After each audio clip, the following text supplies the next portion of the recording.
I always thought the night shift would be easy money. Less people, less noise, just me and the hum of the building. But the rain changes everything. It's like the world outside disappears, and all that's left is the echo of water against glass, and the shadows that move when you're not looking. My first story happened when I was 20.1, working security at a small office complex on the edge of town. The building was old, with long, empty hallways and flickering lights that never seemed to stay fixed for long. That night, the rain was relentless, hammering the windows so hard it sounded like someone was trying to get in. I started my shift at 10 p.m., making my rounds with a flashlight and a clipboard. The place was supposed to be empty, but I always felt like I was being watched. Maybe it was the way the rain distorted the world outside. Or maybe it was just the silence that pressed in from every direction. Around midnight, I was checking the back stairwell when I heard footsteps above me. Slow, deliberate, echoing down the concrete steps. I called out, expecting maybe a cleaner or someone who'd stayed late, but there was no answer. The footsteps stopped. I waited, heart pounding, but nothing happened. I climbed the stairs, shining my light into every corner, but the stairwell was empty. The only thing I found was a wet footprint on the landing, as if someone had come in from the rain. I tried to shake it off, telling myself it was just my imagination, but the feeling didn't go away. Every time I passed a window, I saw my own reflection staring back at me. But sometimes, just for a second, I thought I saw someone else standing behind me.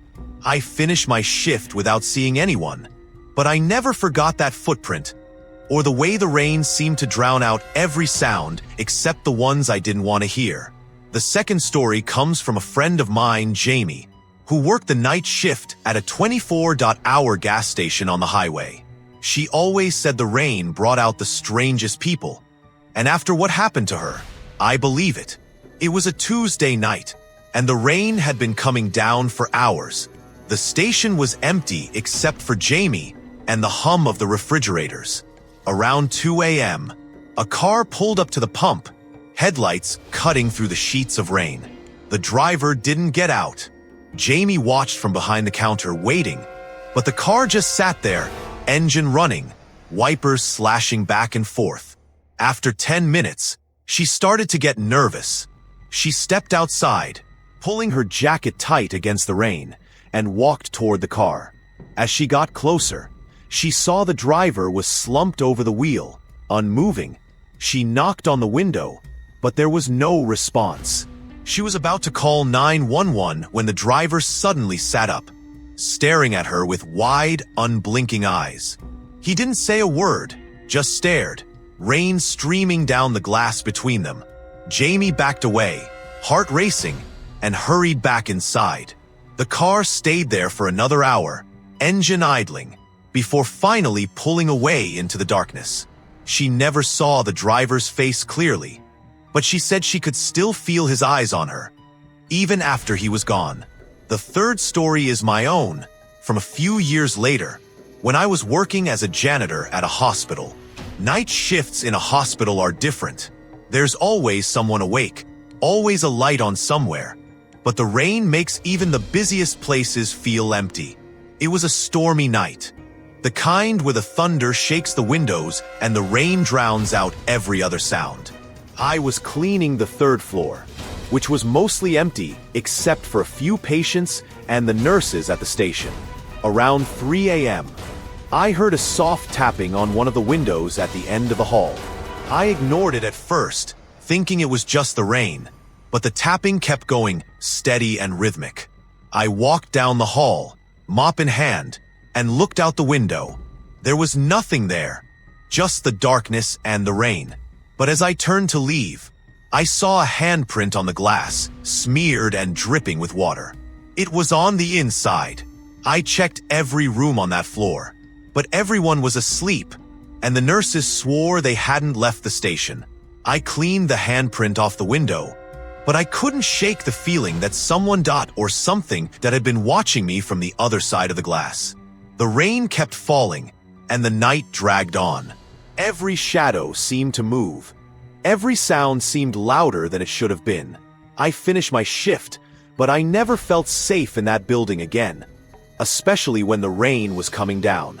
The fourth story comes from a guy named Mark, who worked as a delivery driver for a local pizza place. He hated the night shift, especially when it rained, but he needed the money. One night, he got a call for a delivery to an address on the outskirts of town, a place he'd never been before. The rain was so heavy he could barely see the road, and the GPS kept losing signal. When he finally found the house, it was almost hidden by overgrown trees and tall grass. The porch light was off, and the windows were dark. Mark got out of the car, pizza box in hand, and walked up to the door. He knocked, but there was no answer. He knocked again, louder this time, and finally, the door creaked open. A woman stood in the doorway, her face half hidden in shadow. She didn't say a word, just stared at him with wide, empty eyes. Mark handed her the pizza, but she didn't take it. Instead, she stepped back, leaving the door open. Mark hesitated, then set the pizza on the floor and turned to leave. As he walked back to his car, he glanced over his shoulder and saw the woman still standing in the doorway, watching him. When he got back to the pizza shop, he checked the receipt and realized the address didn't exist. The rain has a way of making the world feel smaller, like the darkness presses in closer, and the only thing that exists is the place you're trapped in. That's what I kept thinking during my next night shift job. Working as a dispatcher for a small town taxi company, the office was a cramped room with a single window, and on rainy nights, the glass would fog up so much I couldn't see the street outside. One night, around 1 a.m., I got a call from a driver named Sam. He sounded shaken, his voice barely above a whisper. "I think someone's following me," he said. I asked where he was, but the line crackled with static. All I could hear was the sound of rain pounding on the roof of his cab, and his breathing, quick and uneven. He tried to explain that he'd picked up a fare from a bar on the edge of town. A man in a dark coat who didn't say much. The man asked to be dropped off at an address that didn't show up on the map, somewhere past the old mill. Sam said he drove for miles, the headlights barely cutting through the rain, until the man told him to stop. There was nothing there, just trees and mud. The man got out, closed the door, and disappeared into the darkness. Sam turned the cab around, but as he drove back, he kept seeing headlights in his rear-view mirror. No matter how fast he went, the lights stayed behind him, never getting closer, never falling back. When he finally made it back to town, the headlights vanished. He parked outside the office, but when I looked out the window, there was no other car on the street. Sam never took the night shift again after that. He tried to explain that he'd picked up a fare from a bar on the edge of town. A man in a dark coat who didn't say much. The man asked to be dropped off at an address that didn't show up on the map, somewhere past the old mill. Sam said he drove for miles, the headlights barely cutting through the rain, until the man told him to stop. There was nothing there, just trees and mud. The man got out, closed the door, and disappeared into the darkness. Sam turned the cab around, but as he drove back, he kept seeing headlights in his rear-view mirror. No matter how fast he went, the lights stayed behind him, never getting closer, never falling back. When he finally made it back to town, the headlights vanished. He parked outside the office, but when I looked out the window, there was no other car on the street. Sam never took the night shift again after that. The next story is from a nurse named Carla, who worked the overnight shift at a nursing home. She said the rain always made the residents restless, like the sound of water on the roof reminded them of things they'd rather forget. One night, during a heavy storm, she was making her rounds when she noticed one of the residents, Mrs. Ellis, wasn't in her bed. Carla checked the bathroom, the lounge, even the kitchen, but Mrs. Ellis was nowhere to be found. She started to panic, thinking the old woman might have wandered outside. She grabbed a flashlight and ran to the back door. But it was locked, and the alarm was still set. She was about to call security when she heard a faint tapping from the end of the hallway. She followed the sound to the storage room, a place no one ever went at night. The door was ajar, and inside, Mrs. Ellis was standing by the window, staring out into the rain. Carla asked her what she was doing, but Mrs. Ellis just smiled and said, "He's waiting for me." When Carla looked out the window, she saw nothing but darkness and the reflection of her own face. She led Mrs. Ellis back to her room, but the old woman kept whispering, "He's waiting for me," over and over, until she finally fell asleep. Carla never found out who Mrs. Ellis was talking about, but every time it rained after that, she made sure to check the storage room first. The rain doesn't just bring out the strange, it brings out the desperate. That's what I learned working the night shift at a 24-hour diner. The place was never really busy, but on stormy nights, we'd get the occasional drifter, soaked to the bone and looking for shelter. One night, a man came in just after midnight, his clothes dripping, hair plastered to his forehead. He sat at the counter and ordered coffee, staring at the window as if he expected something to come crashing through at any moment. I tried to make small talk, but he barely responded, just kept glancing over his shoulder. After a while, he asked if he could use the phone. I handed it to him, and he dialed a number, hands shaking. He spoke in a low voice, too quiet for me to hear, then hung up and slid the phone back across the counter. "Thanks," he said, finally meeting my eyes. "If anyone comes in asking for me, I was never here." He left a few minutes later, disappearing into the rain. I never saw him again. But sometimes, when the diner is empty and the rain is coming down hard, I wonder who he was running from, and if they ever found him. The next story comes from a woman named Priya, who worked as a night cleaner at a big box store on the edge of the city. She said the rain always made the store feel haunted, the aisles echoing with the sound of water dripping from the ceiling.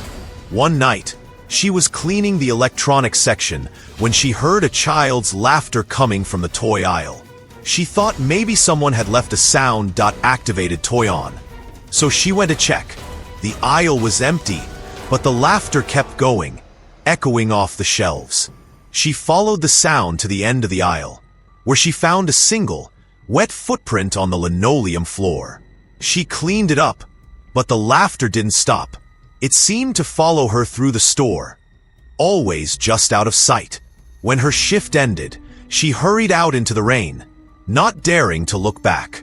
She never worked a night shift again.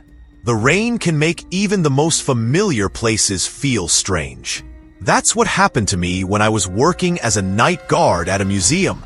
The building was full of shadows, the exhibits looming in the darkness, and the rain made the glass cases rattle. One night, I was making my rounds when I heard footsteps in the main hall. I called out, but there was no answer. I followed the sound, flashlight trembling in my hand, and found myself in front of the old portrait gallery. The door was open, even though I was sure I'd locked it earlier. Inside, the air was cold and still. The portraits seemed to watch me as I walked past, their eyes following me in the dim light. At the far end of the room, I saw a figure standing by the window, looking out at the rain. I called out again, but the figure didn't move. I stepped closer, heart pounding, and realized it was just a mannequin, part of a new exhibit I hadn't seen before. I laughed at myself, feeling foolish, but as I turned to leave, I heard a whisper behind me. I spun around, but the room was empty. The only sound was the rain against the glass and the echo of my own footsteps as I hurried back to the security office. Some nights, the rain feels like a warning. That's what I remember most from my last night shift job, working as a clerk at a small town motel. The place was old, the neon sign flickering, and the parking lot always half flooded when it stormed. Most nights were quiet, just the sound of rain on the roof and the occasional car pulling in off the highway. But one night, Just after 2 a.m., a man came in, soaked to the skin, his clothes clinging to him like he'd been walking for miles. He didn't have a reservation, just asked for a room and paid in cash. His hands shook as he signed the register, and he kept glancing over his shoulder, as if he expected someone to follow him inside. I gave him a key and watched as he disappeared down the hallway. I tried to go back to my book, but I couldn't focus. Something about the way he looked at me like he was desperate, but also afraid, that made me uneasy. Half an hour later, I heard footsteps in the hallway. Slow, heavy, stopping and starting. I looked at the security monitor, but the rain on the camera lens made everything blurry. The footsteps stopped outside the office door. I held my breath, waiting, but no one came in. After a minute, I got up and checked the hallway.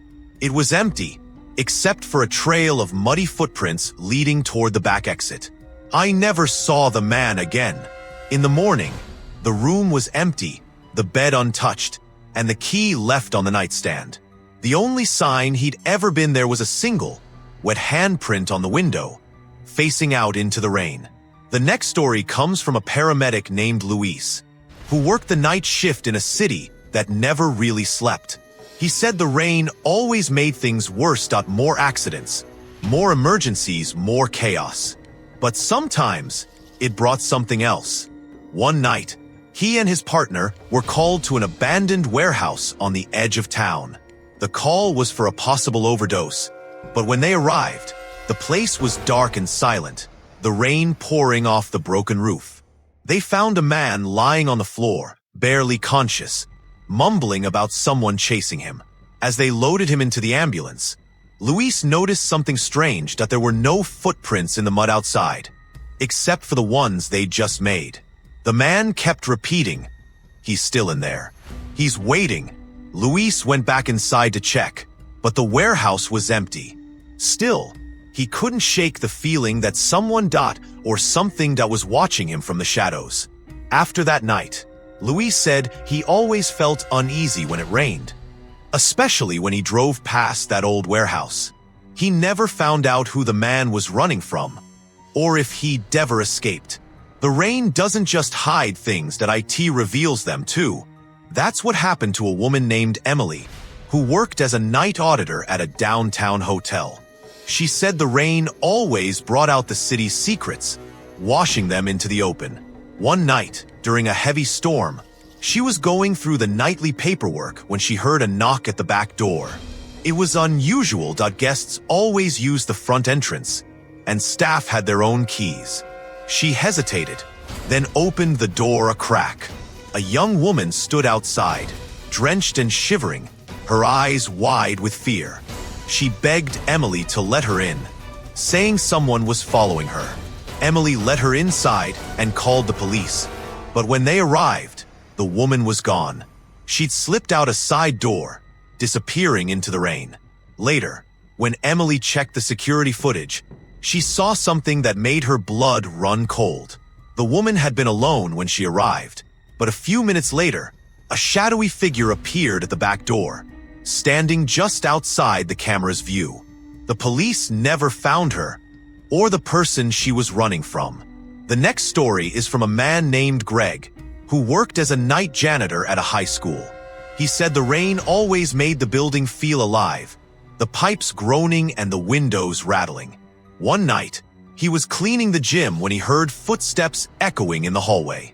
He thought it was just the wind, but the footsteps kept coming, slow and steady. He called out, but there was no answer. He followed the sound to the locker rooms, where he found a row of wet footprints leading to the showers. The lights flickered, and for a moment, he thought he saw a figure standing at the far end of the room. He blinked, and the figure was gone. The only thing left was the sound of water dripping from the ceiling and the echo of footsteps fading into the darkness. Greg finished his shift, but he never worked alone on a rainy night again. The rain has a way of making you feel alone, even when you're not. That's what I learned during my last night shift, working as a security guard at a storage facility. The place was a maze of metal doors and narrow corridors, the sound of rain on the tin roof echoing through the empty halls. One night, I was making my rounds when I heard a banging sound coming from one of the units. I thought maybe it was just the wind, but the banging kept going, steady and insistent. I unlocked the unit and shined my flashlight inside, but it was empty, just a few boxes stacked against the wall. As I turned to leave, I heard a whisper behind me. I spun around, but there was no one there. The banging started again, this time from the unit next door. I checked that one, empty. The sound moved from unit to unit, always just ahead of me, always out of reach. I finished my rounds, but I couldn't shake the feeling that something was following me, hiding just out of sight. When my shift ended, I hurried out into the rain, grateful for the noise and the light of the morning. These are just some of the stories from the night shift told in the rain. Each one is a reminder that the darkness hides more than just shadows, and that sometimes the scariest things are the ones you can't explain. The rain keeps falling, washing away the footprints, the handprints, the memories, but the fear lingers, echoing in the silence between the drops. And if you ever find yourself alone on a rainy night, working the late shift, remember, you're never really alone. The rain has a way of bringing out the things we'd rather forget, and sometimes it brings them right to your door.